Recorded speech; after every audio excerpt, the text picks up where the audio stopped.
हाम्रो माग पुरा गर, पुरा गर, पुरा गर, गर्नै पर्छ, गर्नै पर्छ।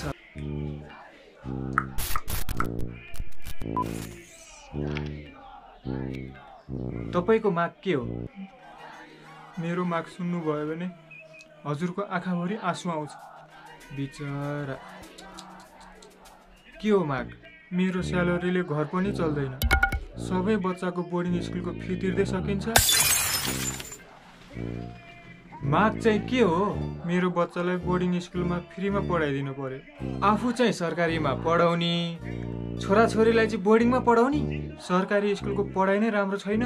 सरकारी स्कुलको टिचरहरू त तपाईहरू होइन। हाम्रो माग पुरा गर।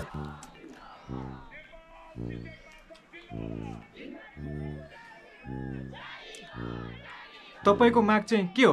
मेरो अहिलेसम्म बिहे भएको छैन। के अब सरकारले तपाईको बिहे गरिदिनु पर्यो? होइन के त हाम्रो स्कुलमा एउटा मिस सरुवा गरेर ल्याइदिनु पर्यो। एउटा मिस हुनुहुन्न। मिस भइदा भयो नि यसो पटाइ पुटाइ गरेर बिहे गरेर बच्चा बच्ची जन्माएर बच्चा बच्चीलाई बोर्डिङ स्कुलमा त पढाउन पाउँथे। अनि मेरो नि माग हुन्थ्यो बच्चालाई फ्रीमा बोर्डिङ स्कुल पढाइदिनु पर्यो भनेपछि एउटा राम्री मिस सरुवा गरिदिनु पर्यो। राम्री होइन, जिउँदो। यो कुरा हरेक नेपालीको घर घरमा पुगोस्। सबैले सेयर गरिदिनु होला। तपाईको माग के छ? मेरो त माग केही पनि छैन। किन आउनु भएको त? टिकटक बनाउन।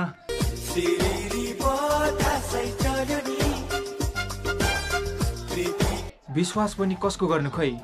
धन भन्दा विद्या ठुलो भन्ने सर नै आज स्यालेरी कम भयो भनेर आन्दोलनमा गएपछि।